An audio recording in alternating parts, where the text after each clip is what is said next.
Assalamualaikum warahmatullahi wabarakatuh.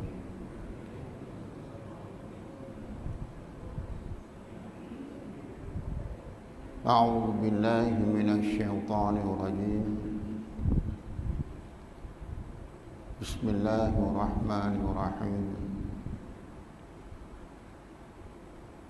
Alhamdulillahi nahmaduhu wa nasta'inuhu wa nastaghfiruh.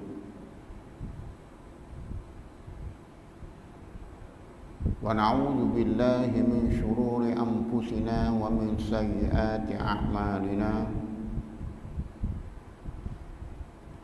من يهده الله فلا مضل له ومن يضلل فلا هادي له أشهد أن لا إله إلا الله وحده لا شريك له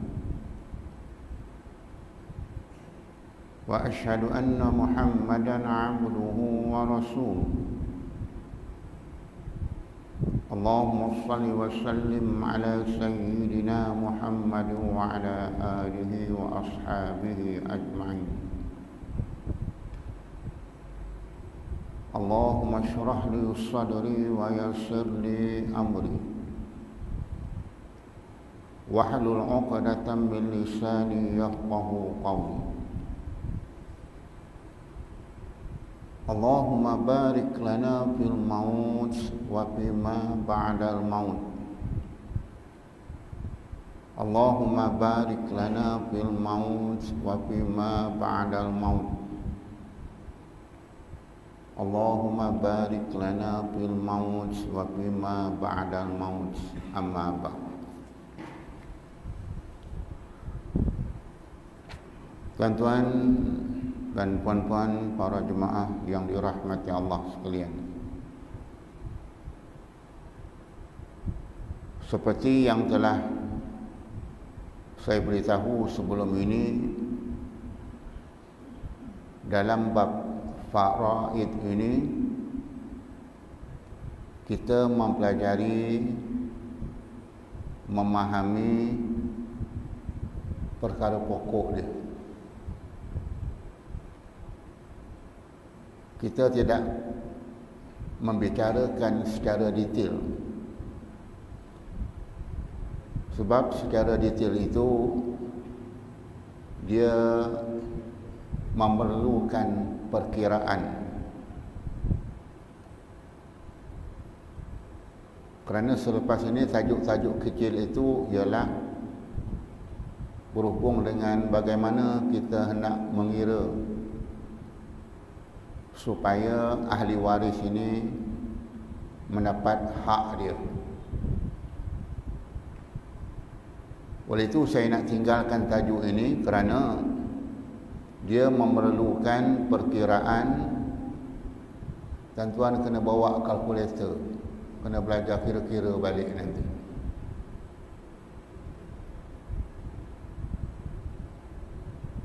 Kemudian sifir kena ingat.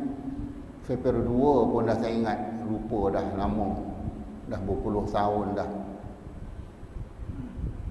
2 kali 2, 2 kali 4, 2 kali 6, tak ingat dah. Bila soal kan ramai kena berdiri, tak dapat jawab.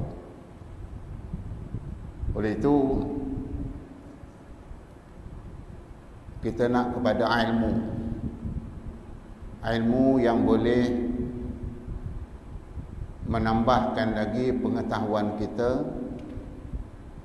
Kerana dalam faraid ni tadi, dalam perkiraan itu, kalau ada permasalahan, ada kita tempat kita rujuk di Majlis Agama Islam bahagian pembahagian harta pusaka.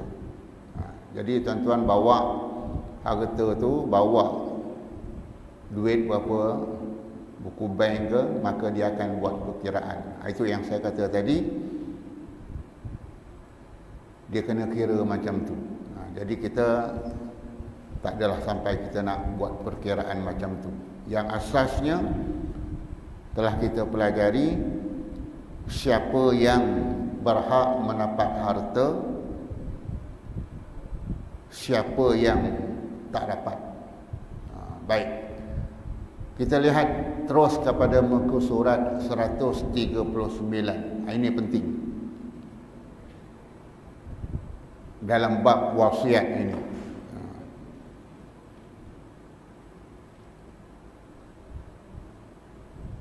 Ini kitab pada menyatakan hukum wasiat.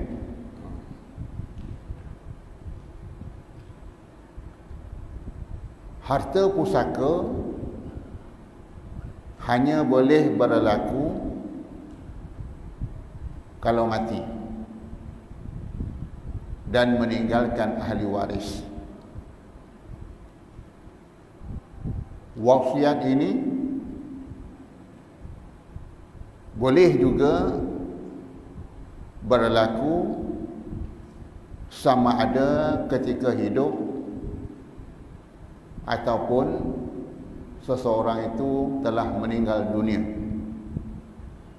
Cuma daripada segi pembahagian dia berbeza.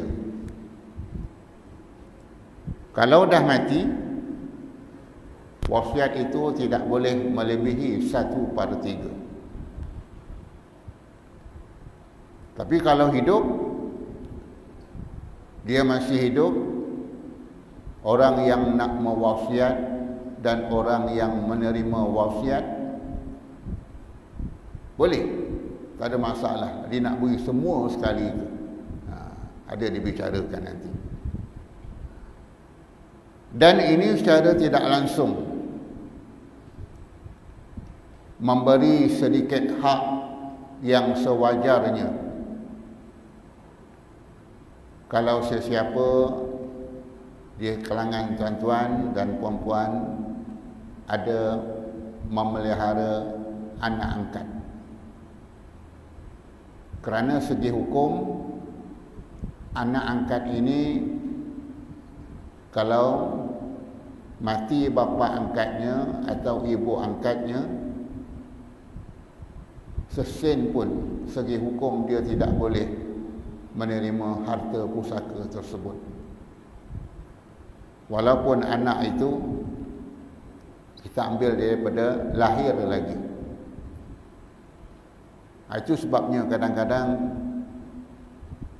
ada segelintir masyarakat kita dibankan anak angkat itu dengan ban dia. Segi hukum haram, tuan-tuan. Tak boleh anak angkat itu dibankan dengan ban bapa angkat dia. Hukum haram. Tetapi orang buat juga. Alasan dia kata nak tunjukkan kasih sayang. Sebenarnya dalam hukum, bila hukum kata tak boleh, maka tidaklah, kecuali ada rukhsah. Kena faham di situ. Jangan kita melangkaui hukum yang Allah Ta'ala tetapkan. Tidak ada pengecualian di situ. Contohlah tuan-tuan, dalam segi berwirid, Subhanallah, Alhamdulillah, Allahu Akbar.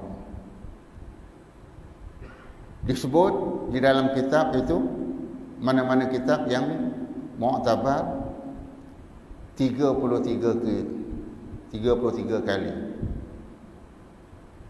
Subhanallah 33, Alhamdulillah 33, Allahu Akbar 34, sebab penutup dia Allahu Akbar kabira. Tidak ada yang menasahkan kaedah yang pertama tadi. Tiba-tiba kita nak buat 10. Maknanya tuan-tuan, rugilah, sebab Nabi buat. Disebut dalam kitab Furu'il Masail, tasbih itu ialah jumlahnya 100. Maka kita ikutlah. Subhanallah 33, Alhamdulillah 33, dan Allahu Akbar termasuk penutup dia Allahu Akbar kabira, jadi 34. Jadi genap 100. Jangan kita terlalu mudah untuk merengka-ringkaskan. Ini kaedah. Sebab hukum ni macam tu dah. Kaedahnya dah macam tu. Baik.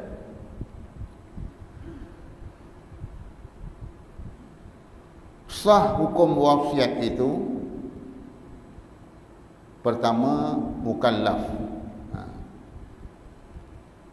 Mukallaf ni maknanya orang yang dah baligh, taklif. Yang selalu saya sebut, sama ada kita nak solat jenazah ke, kita baca Yasin ke, nak angka 40 ini ialah yang taklif. Taklif maknanya orang yang telah diberati hukum, dibuat dapat pahala, ditinggalkan berdosa perkara yang wajib. Itu maknanya taklif pun telah diberati hukum. Mumayyiz lain.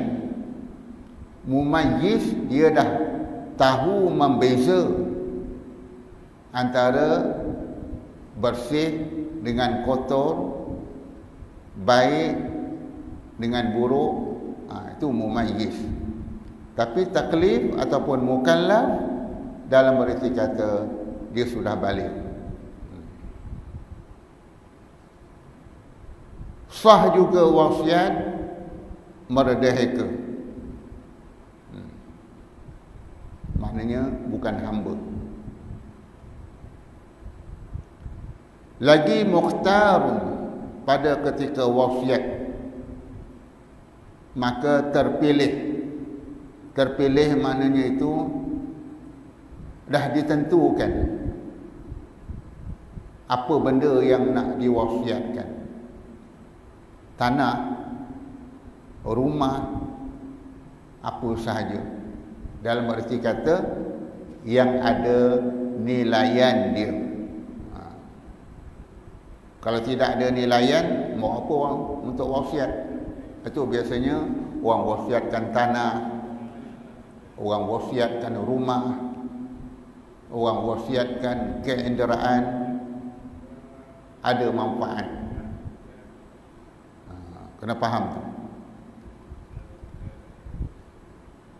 Maka tiada sah wasiat daripada kanak-kanak. Daripada kanak-kanak tidak sah kita berwasiat. Sebab dia bercanggah dengan atas. Sebab yang atas tadi mukallaf, kata sah. Oleh itu secara tidak langsung kepada kanak-kanak tidak sah wasiat. Juga kepada yang gila, orang gila.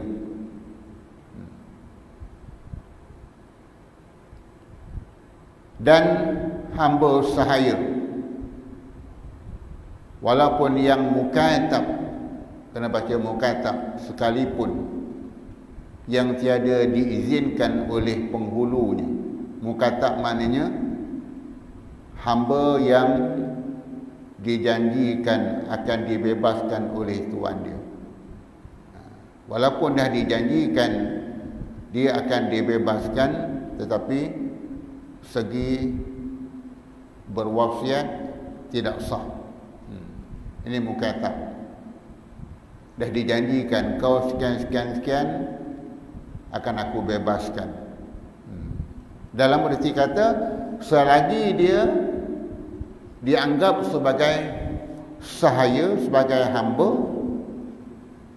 selagi itulah tidak sah berwasiat kepadanya.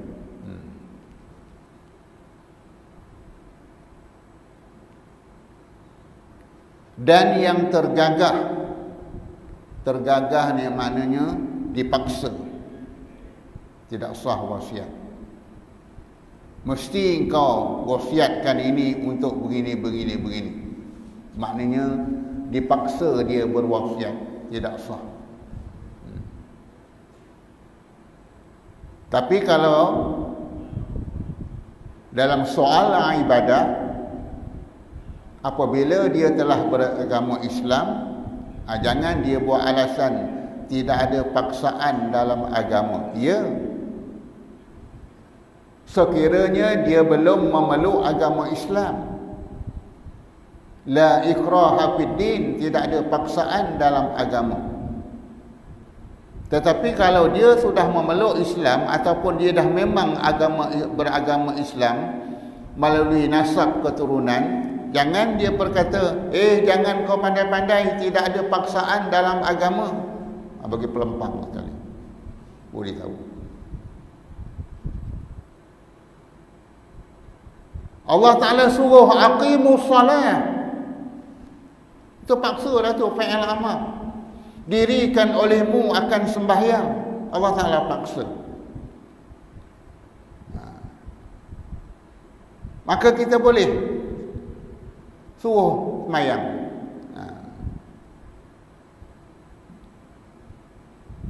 Allah Ta'ala suruh tutup aurat, dan yang lain-lain. Maknanya jangan dia memberi alasan tidak ada paksaan dalam agama. Betul, kalau engkau belum masuk Islam tapi engkau telah memeluk agama Islam ataupun Islam kau melalui nasab keturunan, maka wajib. Ini yang kadang-kadang orang terlalu mudah bercakap, tidak ada paksaan dalam agama. Itu kena perbetulkan. Ada pun yang mabuk, orang yang mabuk, seperti orang yang mukallaf juga, maknanya sah wasiat. Sebab atas tadi sah wasiat kepada yang mukallaf. Mabuk, dia mabuk laut ke, mabuk apa ke. Tapi yang kita hairan, tuan-tuan, Allahu Akbar, kalau yang kafir tu lainlah. Yang orang Islam ni, mengapa dan kenapa masih lagi hendak minum arak? Seolah-olah mereka tidak takut langsung dengan hukuman Allah. Kalau ikut hukuman Islam, boleh disebat 40 kali sebatan. Pada zaman Sayyidina Umar, 80 sebatan boleh disebat. Walaupun Allah Ta'ala beri peringatan demi peringatan. Allahu Akbar. Dalam hadis kata, mengapalah degil sangat manusia yang mengaku dirinya sebagai Islam tetapi minum arak. Kafir itu lainlah, kafir laknatullah. Yang Islam, sedangkan menerima sumber rezeki daripada kerja-kerja yang haram pun ditegah oleh Allah. Bekerja di kilang arak, di kedai arak, Allah Ta'ala larang. Apa lagi dia minum, termasuk juga yang lain-lain daripada sumber yang haram. Baik.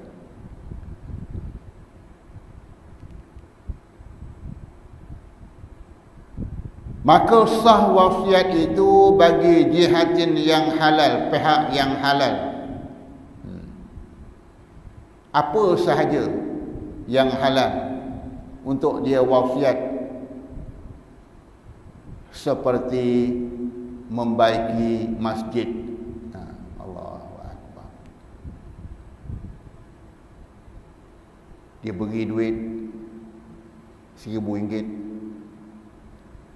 aku wasiatkan untuk baiki paip-paip masjid.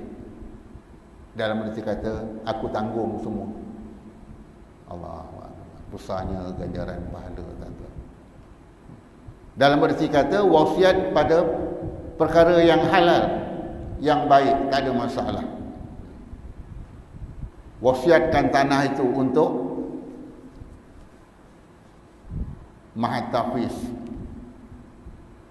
Wasiatkan tanah itu untuk ibu-ibu tunggal. Orang suka wasiat untuk ibu-ibu tunggal. Bapak-bapak tunggal jarang kita dengar. Sian bapak tunggal. Ibu tunggal juga dipandang orang. Bapak tunggal ni nak ke mana pergi? Sebab apa bapak tunggal tak dikira, tuan-tuan? Sebab dia lelaki. Dia kena usaha. Bapak tunggal ni. Itu sebabnya mana ada pertubuhan bapak-bapak tunggal ada. Ada jadi ahli, tuan-tuan, ada jadi ahli bapak tunggal. Tak sempat seminggu jadi bapak tunggal dah cari ganti. Muka tak malu semua. Itu hilang bapak tunggal. Yang saya kata dahulu, kebumikan isteri petang tu, malam tu lepas tahlil, terus dia angkat nikah satu lagi. Orang tanya, sebab apa engkau ni tak nyempat-nyempat? Aku tak nak putus solat berjemaah. Orang lelaki bohong, ada aja alasan. Supaya solat jemaah aku tak terputus dengan matinya isteri dia tadi. Allahu Akbar. Baik. Baiki masjid dan umpamanya. Jadi tuan-tuan, buat sajalah. Ada tanah ke, paling tidak wakaf, wasiat untuk tanah perkuburan, boleh juga. Itu sebabnya bila sebut tanah perkuburan ni, tuan-tuan, saya nak perjelaskan sedikit. Nama pun tanah wakaf. Waqifun, tempat perhentian. Siapa pun boleh, nama pun wakaf. Asalkan dia orang Islam,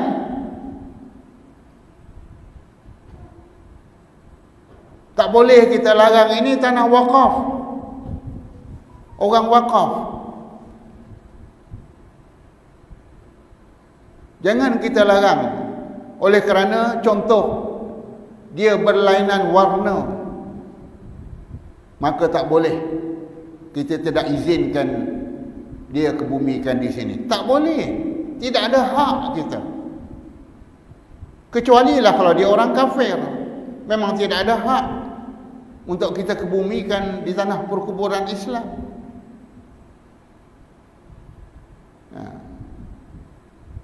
Ada kadang-kadang dilihat sampai seumpama itu. Waliyadzubillah. Dan pastikan tuan-tuan, oleh kerana ini tanah perkuburan adalah wakaf, bukan hak kita, maka jangan sewenang-wenangnya apabila telah kita kebumikan ahli waris kita ataupun bapa kita, siapa saja, tiba-tiba kita nak pasang tembok pula, nak kepung, ini adalah kaum keluarga aku. Tidak ada hak kita, tuan-tuan. Tolong ambil perhatian perkara ini. Kadang-kadang di situ dikebumikan mak dia, ayah dia, datuk dia, kemudian tiba-tiba dia kepung sebagai tanda ini adalah kawasan ahli waris dia. Nama tanah wakaf bukan tanah dia.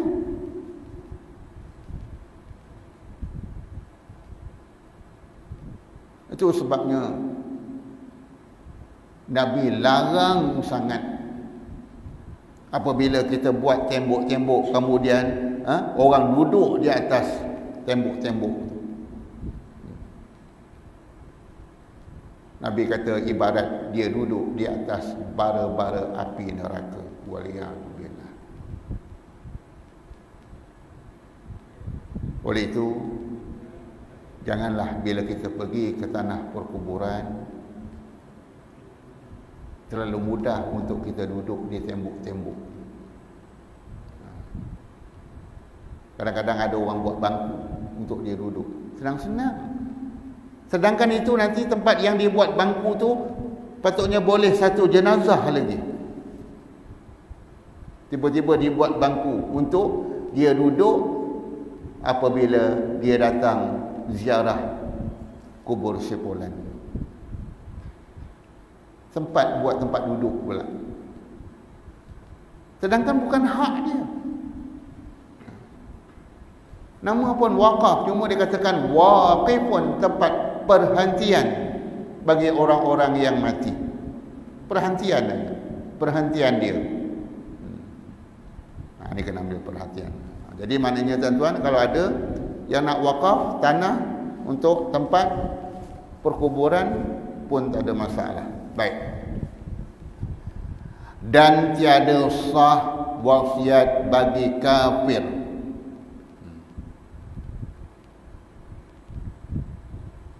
Dengan sahaya yang muslim.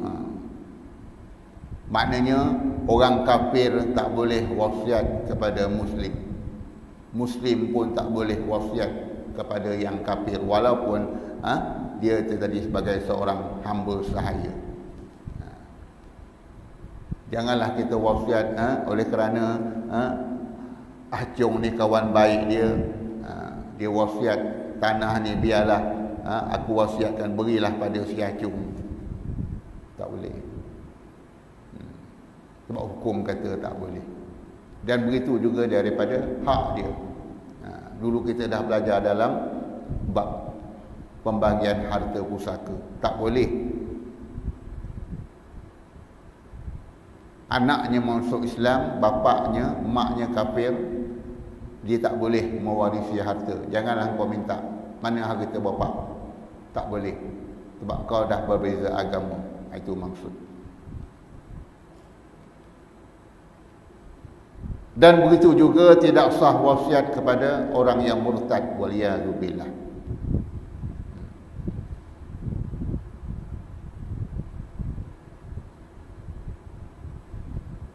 Yang orang murtad. Dan juga tidak sah wasiat mushaf Al-Quran. Nak wasiat tak boleh. Itu kalamullah, bukan hak kita. Nak wakaf boleh, wasiat tak boleh. Itu sebabnya orang suka wakaf Al-Quran di Masjidin Haram, di Masjidin Nabawi. Sebenarnya mana-mana pun boleh, tuan-tuan. Trend sekarang ni, kalau orang pergi umrah, adalah pihak daripada mutawif memberitahu siapa yang nak wakaf Al-Quran. Satu Al-Quran untuk 3 orang nama. Allahu Akbar. Macam-macam sekarang ni orang nak cari. Satu Al-Quran dengan harga sekian-sekian, boleh wakafkan untuk 3 orang nama. Sampai saya tanya, sebab apa dia hadkan sampai 3 orang? Tak boleh lebih ke? Dia pun tak boleh nak jawab. Berapa satu Al-Quran? 50 rial. Dan boleh untuk 3 orang. Macam-macam, tuan-tuan. Akhir zaman ni orang nak buat. Tulis nama. Hamba Allah tu berilah nama. Ni 100 rial untuk 2 naskah Al-Quran dengan 6 orang nama. Allahu Akbar. Tak tahulah kita nak kata zaman mutakhir ini. Jadi tuan-tuan, wasiat tak boleh, wakaf boleh. Dan begitu juga kitab-kitab ilmu yang padanya asarus salaf, bekas-bekas ulama-ulama salaf, kitab-kitab ilmu. Tak boleh nak wasiat. Nak wakaf boleh. Wakaf Al-Quran, wakaf kitab-kitab ilmu, kitab-kitab agama. Dahulu saya masih ingat, tak lama lah, dalam tahun 90-an jugalah, akhir-akhir 90-an, di masjid-masjid ada perpustakaan. Ingat lagi. Sekarang ni tak tahu apa cerita, ada ke tidak lagi. Apabila diadakan pertandingan masjid tercantik, masjid terbersih, maka adalah beberapa kategori dalam ada perpustakaan. Yang malangnya buku tu pun tak baca, Al-Quran yang ada pun tuan-tuan tak berbuka pun. Nampak cantik Al-Quran tu disusun, berjilid-jilid Quran. Tak tahulah siapa yang buka. Ada separuh masjid tu diatur di depan, siap dengan rehan. Cantik tersusun. Tak ada siapa pun yang nak baca. Sebab lepas saja sembahyang, orang pun bangun balik. Sebab zuruf tu tidak ada, suasana tu tidak ada. Sebab apa? Kita dimasyghulkan, kita disibukkan tuan-tuan. Tetapi kita kalau pergi di Masjidil Nabawi, di Masjidil Haram, kerana zuk suasananya macam tu. Duduk kejap aja, sembahyang sunat 2 rakaat, kita pun ambil Al-Quran baca. Tetapi tempat kita tak menjadi. Itu sebabnya bila kita pergi umrah ke haji ke, cukup lazat kita membaca Al-Quran. Seronok. Bila balik semula ke tempat asal, tak jadi tuan-tuan. Sehari 2 tu jadilah. Lepas tu tengok, nampaknya aku seorang aja baca, orang lain tak baca pun. Ada pun akhirnya terikut-ikut tak baca tu. Itu sebabnya Al-Quran ini tuan-tuan kena jadi satu budaya membaca Al-Quran. Kalau di rumah kita tu mak bapak sebagai contoh teladan membudayakan bacaan Al-Quran.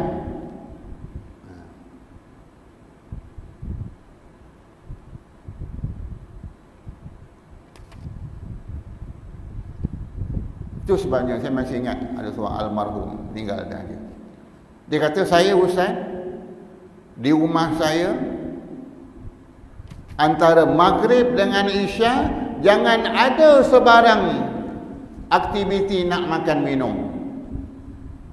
Walaupun ada nak buat tahlil arwah tu,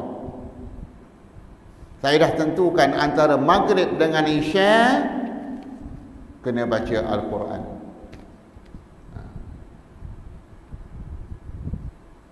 Kalau kita tidak buat macam tu tuan-tuan, sampai bila Al-Quran di rumah kita nak kita baca? Yang saya sebut pagi tadi, kalau nak menjadi karabat Allah, maka hendaklah, sehingga sahabat bertanya, man hum ya Rasulullah? Siapakah itu karabat Allah di kalangan manusia? Yaitu mereka yang rajin, yang gemar, yang suka membaca Al-Quran. Oleh itu tuan-tuan, jadikan Al-Quran ini, membaca Al-Quran sebagai satu budaya. Surat khabar dah jadi satu budaya dah. Sehari tak tengok surat khabar, seolah-olah macam terputus hubungan, gelap dunia. Macam orang tengok WhatsApp handset je.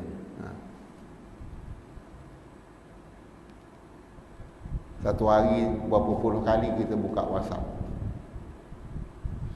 Yang malangnya Khatib baca khutbah pun buka WhatsApp. Allahu Akbar. Zaman mutaakhirin tadi. Khatib belok baca khutbah. Bersemangat baca khutbah. Ada segelintir jemaah tembok nama yang WhatsApp. Tengok. Walaupun ditulis lah. Macam-macam. Tetapi payah juga nak sedar tuan-tuan. Nak buat macam mana lagi? Itu sebabnya zaman Rasulullah bila dia baca khutbah, bila baginda Rasulullah sallallahu alaihi wasallam dilihatnya hamba Allah itu masuk ke masjid, tiba-tiba dia duduk, maka Rasulullah terus tegur, bangun salat sunat tahiyatul masjid. Boleh, tak ada masalah, sebab tidak membatalkan rukun khutbah. Seorang lelaki masuk ke dalam masjid ketika Rasulullah membaca khutbah, maka Rasulullah berhenti kejap, tegur, minta dia sembahyang sunat tahiyatul masjid. Itu sebabnya datang hukum ketika khatib sedang membaca khutbah Jumaat masuk dalam masjid, maka disunatkan sembahyang sunat tahiyatul masjid. Tetapi kalau dalam masjid itu kuliah ilmu macam ni, kuliah maghrib sedang diadakan, tuan-tuan masuk dalam masjid, tolong jangan sembahyang sunat tahiyatul masjid, tidak disunatkan. Bahkan disunatkan duduk di dalam halaqah ilmu. Biasa. Itu sebabnya saya dah cakap dengan 2-3 orang. Imam kata boleh. Nampak orang tengah main Islam, dia pun berhenti. Saudara, tolong berhenti kejap, tutup WhatsApp. Berani? Berani ke? Takut tak balik rumah kan? Sebab ini rumah Allah. Itu satu. Kadang-kadang ada yang bersembang. Iza qulta li sahibik wal imamu yakhutubu yaumal jum'ah amsit faqad laghaw. Apabila engkau berkata kepada sahabat engkau, diam. Wal imamu yakhutubu yaumal jum'ah, sedangkan imam sedang baca khutbah pada hari Jumaat. Amsit, walaupun kata perkataan diam, faqad laghaw, maka sia-sialah pada Jumaat. Itu sebabnya tuan-tuan, kalau adalah masjid ni dah penuh, ada yang duduk di luar-luar tu, dia bersembang, main handset. Kalaulah terdengar yang sedang baca khutbah, terdengar orang bising di belakang, berhenti kejap. Para jemaah yang berada di luar itu, tolong berhenti daripada bercakap-cakap. Kalau tidak, sia-sialah pahala Jumaat. Sembahyang sah, sembahyang Jumaat dia sah, tetapi tidak ada pahala pada diri dia.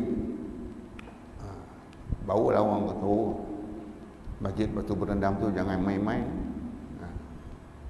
Walaupun kita tak dapat masuk masjid, duduk di luar, di tangga-tangga, kita bersembang, oh ditegur rupanya. Ini yang dikatakan ad-dinun nasihah, agama itu nasihat. Tapi cara baiklah. Contohnya, mohon saudara yang berada di luar supaya beri perhatian kepada khutbah Jumaat yang sedang dibaca. Elakkan daripada bermain handset, daripada bercakap-cakap. Bawa hadis Nabi, iza qulta li sahibik, yang saya baca tadi. Itu yang saya kata, dakwah bilhal, cara lemah lembut. Jangan kita marah dia, lahawang kok. Memang bergaduh. Jangan. Tapi lemah lembut. Kerana apa tuan-tuan? Nak menyedarkan. Kalau tidak, sampai bila? Sampai bila dia akan lara dia? Maknanya sia-sia dia datang tapi pahala tidak ada di sisi Allah Subhanahu wa taala. Itu sebab kena ambil perhatian. Bukan itu. Baik, sambung sedikit lagi.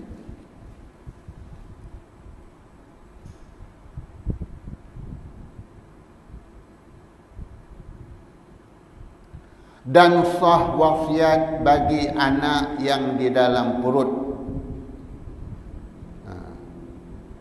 Sah wasiat bagi anak yang di dalam perut yang ada ia pada ketika wasiat dengan yakin memang betul. Ni orang perempuan lah. Orang lelaki mana nak ada. Jangan tanya orang lelaki sah ke? Itu maknanya dia tak faham lah tu. Orang perempuan dia kata anak yang di dalam kandungan ini saya wasiatkan untuk apa? Ada harta, ni harta saya ni, yang banyak ini saya wasiatkan untuk anak saya yang di dalam perut ni. Maknanya yakin ada. Yakin maknanya dah berapa bulan. Jangan baru 1 bulan, 1 bulan baru dalam bentuk janin, 2 bulan dalam bentuk janin. Maknanya dah bersifat, maknanya dah yakin. Hidup mati serah kepada Allah. Tetapi dah yakin anak tu dah cukup sifatnya, dah bersifat seperti bersifat sebagai seorang manusia. Maknanya yakin kita, sah kita wasiat. Ini harta yang ada ni, rumah ni, aku nak wasiat anak aku yang dalam perut ni. Itu yang dia katakan. Dan sah wasiat bagi anak yang di dalam perut yang ada ia anak tadi pada ketika wasiat dengan yakin. Yakin memang ada dalam kandungan tu. Jadi tuan-tuan, ini saya kata tadi, ilmu yang amat penting. Tak payah tunggu lahir, dalam perut lagi boleh wasiat. Baik. Dan juga sah wasiat bagi waris. Waris dia. Jika diluluskan dia segala yang tinggal daripada warisnya, dia nak beri kepada sipulan-sipulan. Jika diluluskan maknanya dipersetujui oleh segala waris yang ada. Sebagai contoh, katalah dia nak wasiat kepada sipulan, contoh kepada anak angkat tadi. Sah wasiat dia jika diluluskan segala yang tinggal daripada warisnya sama ada lebih daripada 1/3 ataupun tidak. Maknanya kalau dia bersetuju, dia nak wasiat kepada seseorang ini lebih 1/3. Hukum asal kata tak boleh, tetapi dia nak wasiat lebih 1/3 dengan syarat dipersetujui oleh ahli-ahli waris yang lain. Itu saja. Itu sebabnya saya kata tadi, boleh dia wasiat. Kalau dah mati hanya 1/3, masih hidup ni, kata ayah cadang wasiat ni nak beri kepada adik-beradik angkat kau tu, tapi ayah nak bagi lebih. Boleh? Syarat ahli waris yang lain setuju. Itu je. Itu sebabnya tuan-tuan, balik-balik nanti tengoklah, terutama di kalangan tuan-tuan yang ada memelihara anak angkat, wasiatlah, ataupun buat cara hibah. Hibah pun boleh. Dan diiktibarkan diluluskan dia oleh waris atau dia tolakkan dia kemudian daripada mati musi. Maknanya kalau orang yang berwasiat itu maknanya selepas daripada mati orang yang mewasiat tadi. Contoh bapa dia nak wasiat, dia nak berwasiat kepada anak angkat dia. Tiba-tiba dia kata dia nak bagi lebih, boleh, tak ada masalah, dengan syarat ahli waris bersetuju. Itu yang penting. Macam saya kata dahulu, mengikut hukum faraid, 2 bahagian untuk anak lelaki, 1 bahagian untuk anak perempuan. Itu hukum asal, kena pegang. Lepas tu boleh dirombak balik, bagi sama rata, ataupun anak lelaki ni tak nak ambil pun tak ada masalah. Baik, cara sah wasiat kita nak ambil sedikit lagi. Sah wasiat itu dengan katanya, kata orang yang berwasiat, beri olehmu akan dia baginya. Beri olehmu akan dia baginya. Kalau dia kata pada anak angkat ni, berilah pada anak angkat. Sah wasiat. Itu sebabnya wasiat ni tuan-tuan, kalau segi hukum asal cukup dengan dilafazkan, cukup dengan diucapkan. Tapi zaman mutaakhirin ini, anak-anak yang tidak faham agama, dia akan menafikan. Ini bahaya. Seperti yang saya kata dahulu, bapa dalam keadaan sakit, tiba-tiba dia berbincang dengan jawatan kuasa masjid, dia nak wasiatkan tanah kepada masjid. Maka jawatan kuasa masjid pun terima. Kemudian tanah itu pun dibuatkan rumah sewa. Dah siap rumah sewa tuan-tuan, nak masuk api dengan air, hendakkan geran. Minta kepada anak. Anak ni kata, aku tak tahu.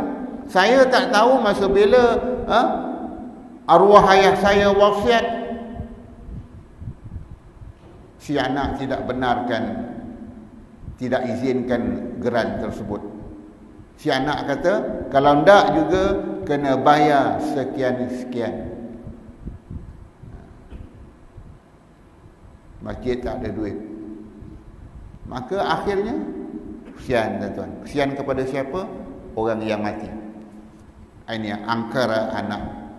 Itu boleh sedapat mungkin zaman mutaakhir ini, wasiat itu hendaklah bertulis dan ada yang menjadi saksi.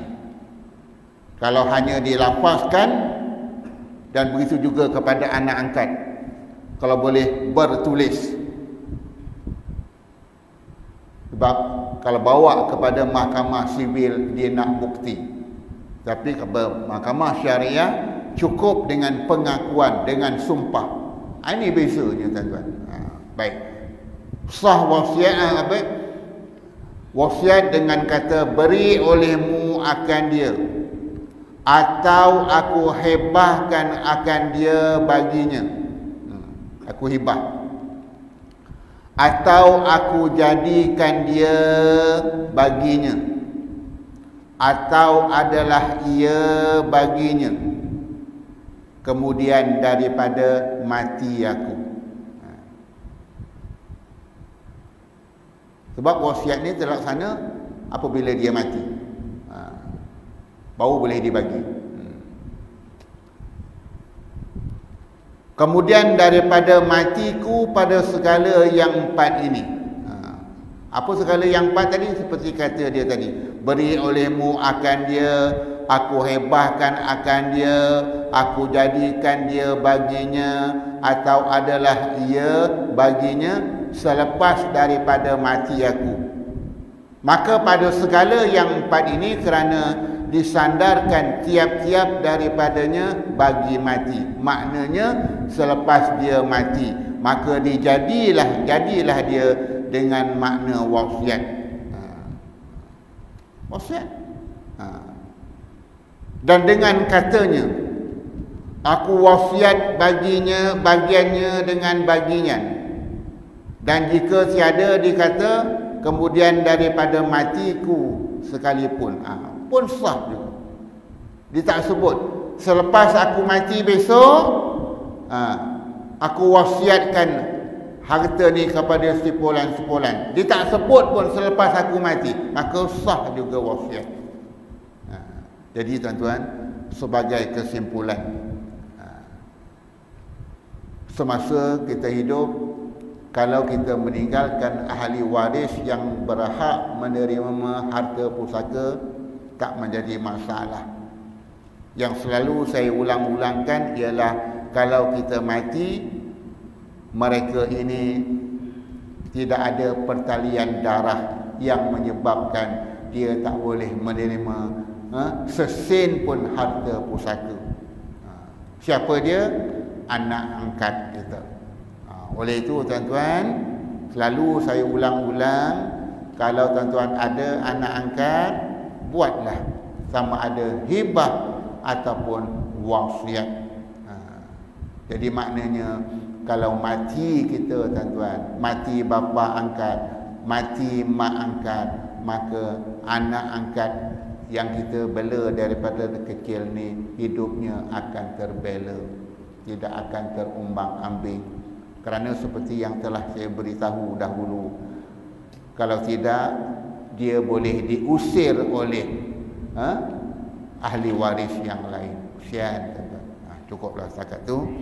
Jadi mudah-mudahan kalau berlaku dalam keluarga kita, buatlah yang terbaik, kerana Islam telah meletakkan garis panduan yang cukup baik untuk kepada siapa yang berhak menerima, termasuk anak angkat kita. Wallahu a'lam.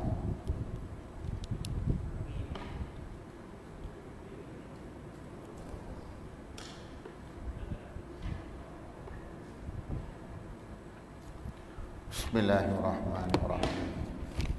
Alhamdulillahirabbil alamin. Wassalatu wassalamu ala sayyidina Muhammadin wa ala alihi wa ashabihi ajma'in. Allahumma ja'al jam'ana hadza jam'an marhuma wa tafarruqana min ba'dihi tafarruqan ma'suma. Allahumma ighfir lana khati'atina wa jahlina fi amrina wa ma anta la'alamu bihi minna. Wa sallallahu ala sayyidina Muhammadin wa ala alihi wa sahbihi ajma'in. Walhamdulillahi rabbil alamin. Subhanakallah.